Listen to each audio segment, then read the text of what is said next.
Buenas noches. Comentando un poco de quién fue John Perkins y sus obras. John Perkins nació el 28 de enero de 1945, graduado en la Universidad de Boston con un título de Administración de Empresas, conocido por su controversial libro de Confesiones de un gángster económico. Luego se convierte en un crítico vocal del sistema, dedicándose al activismo y a la escritura. Una, Tres de sus obras más destacadas fueron el libro ya nombrado, Confesiones de un gángster económico, La historia secreta del Imperio Americano, que fue una continuación que profundiza las actividades encubiertas y la historia de corrupción global. Y el otro fue Las nuevas confesiones de un gángster económico, una extensión de tácticas de manipulación dentro de Estados Unidos y el ascenso de China a la potencia económica. Esos fueron tres de sus libros más destacados.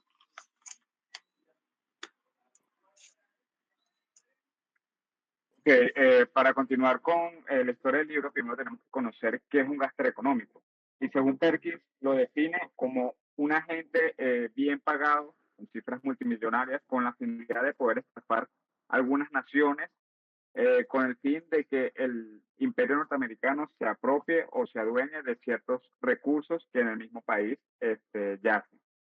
Normalmente va de la mano o eh, parte a través de ciertas corporaciones que triangulan el dinero con gobierno de Estados Unidos y empresas internacionales.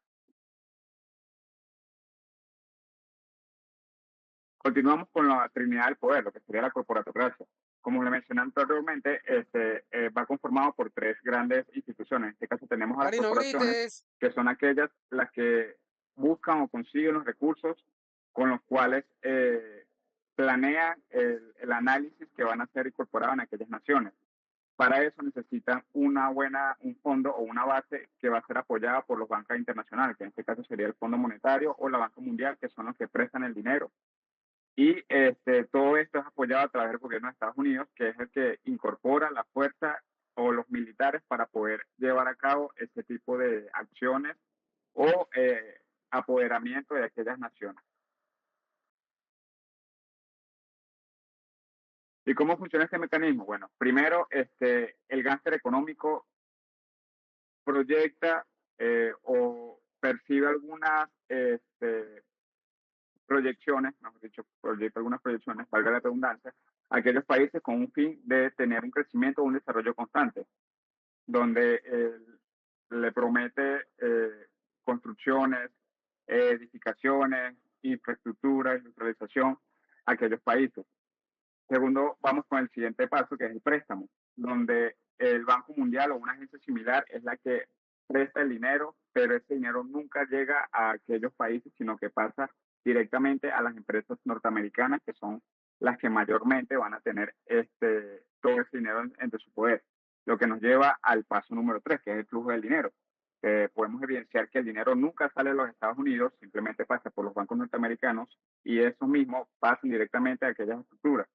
Al país receptor, nada más lo único que le queda es la deuda. Y ahí es donde caemos en el paso 4, que es la sumisión. Ya al país, al no poder cancelar la deuda, no le queda más de otra que dejarse someter bajo el poder del imperio al tener que entregarle parte de sus tierras. eh, También algunas formas de pago pueden ser algunos votos en congresos, votos a su favor, zonas para poder instalar recursos militares y todo eso, con el fin de adueñarse de parte de ese territorio, incluso someter a ese país bajo las decisiones y el poder del imperio debido al engaño y la falta de pago que pueda tener ese país. Voy. Bueno, una vez ya conocido qué es el gángster económico, vamos a ver un poco de su historia y, bueno, el manual original. Todo esto comenzó en Irán de 1953 bajo el gobierno del primer ministro Mohammad Mossadegh, elegido democráticamente.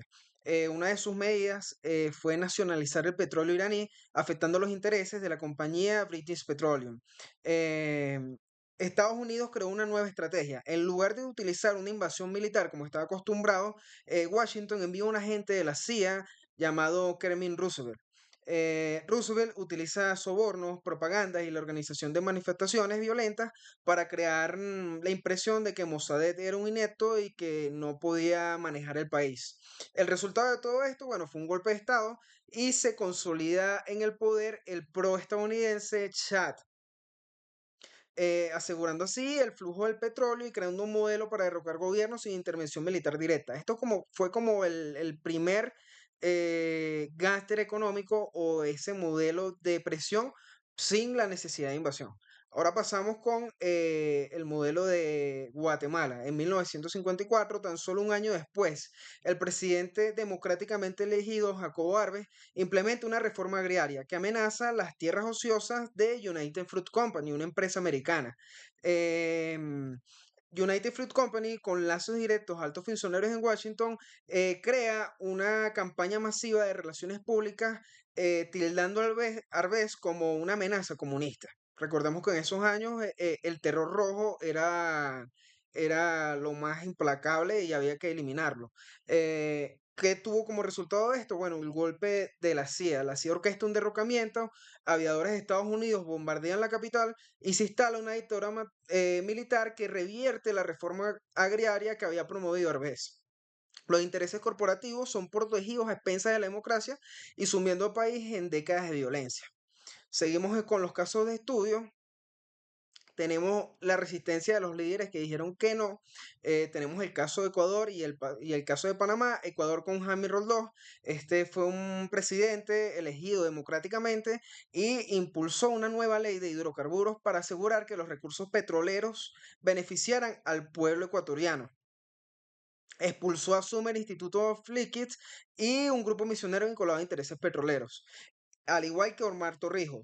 En Panamá, él negoció exitosamente la devolución de la soberanía del Canal de Panamá y buscó un desarrollo nacionalista y no alineado con los intereses de la corporotocracia que había mencionado mi compañero antes. Ambos líderes fueron carismáticos. Cabe destacar que Omar Torrijos fue un militar, fueron nacionalistas y se negaron a ser corrompidos por los gángsteres económicos.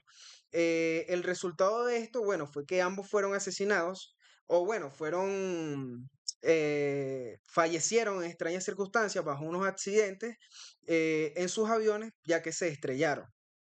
Siguiendo con los casos de estudio,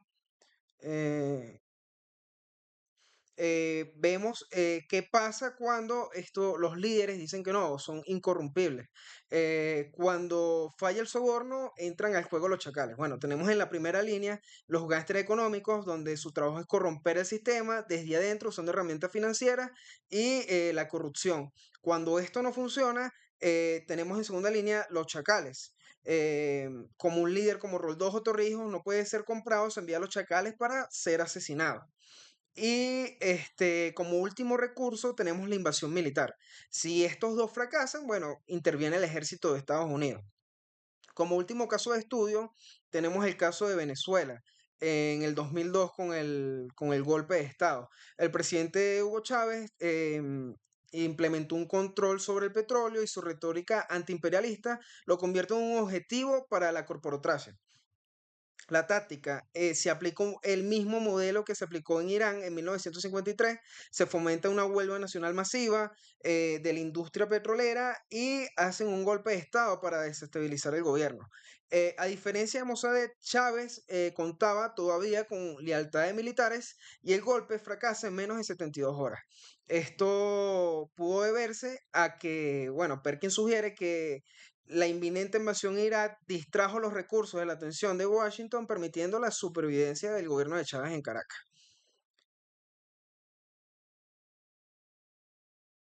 El último recurso, la invasión a Irak, lo podemos ver claramente, a diferencia de la casa de Saud en Arabia Saudita, Saddam Hussein no pudo ser controlado ni cooptado por los gángsteres económicos durante la década de 1980. Él se negó a tragar el guión de los gángsteres económicos y de esa corrupción.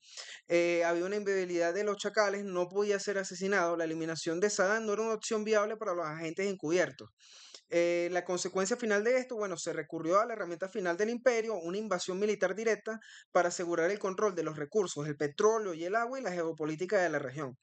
la administración de Bush otorgó el primer gran contrato a la reconstrucción de Becher, compañía con fuertes lazos al gobierno. Esto fue post invasión de Irak. Aquí abajo tenemos una cita del autor donde nos dice, si resulta que también fallan los chacales, como fallaron en Afganistán e Irak, entonces resurgen los antiguos modelos. Cuando los chacales fracasan, se envía a la juventud estadounidense para matar y morir. El legado. Sigo yo acá con el legado. Un mundo ahogado en una deuda.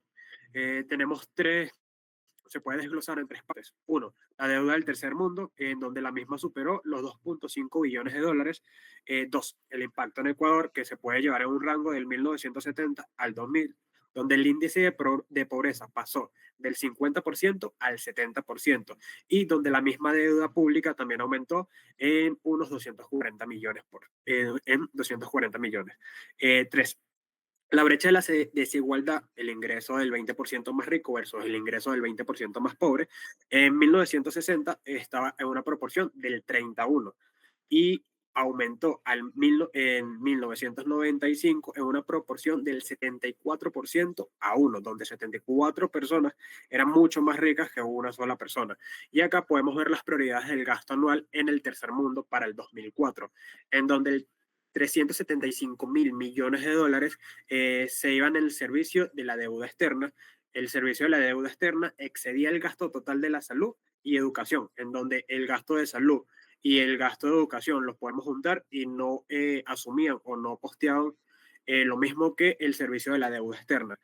De cada 100 dólares de crudos extraídos en las selvas ecuatorianas, las petroleras recibían 75 dólares, quedando así 25 dólares, pero 3 de cada 4 de estos van destinados a saldar la deuda extranjera.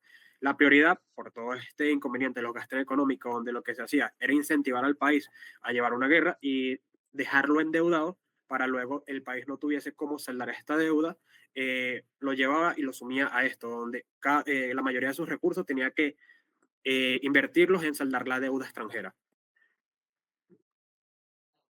La encrucijada del imperio. Esto se puede también desglosar en 4 partes: el motor del sistema, la insostenibilidad, el llamado a la conciencia y el colorario peligroso, en donde el motor del sistema no es una conspiración, sino un concepto aceptado como la verdad sagrada. La insostenibilidad, donde un sistema basado en el consumo voraz, la explotación y la deuda es inherentemente inestable. Los imperios nunca perduran por esto. El llamado a la conciencia, donde el primer paso era admitir el problema. La conciencia sobre cómo funciona el sistema es la única vía para poder cambiar hacia un modelo mucho más rentable. Y el colorario peligroso, donde esta creencia justificaba que aquellos que impulsan el crecimiento merecen recompensas, mientras que los nacidos al margen quedan disponibles para ser explotados, donde Estados Unidos apoyaba e impulsaba de cierta manera a los demás países a querer salir adelante, y todo era un engaño para que estos quedaran sumidos en deudas y luego tener que pagarle favores de esta manera a Estados Unidos. Esta fue toda la exposición. Muchas gracias por su atención. Muchas gracias. No fue la mejor Yo exposición sí, que ya hemos tengo tenido, mucho. pero bueno. Ajá, escúchame. Sí, bueno.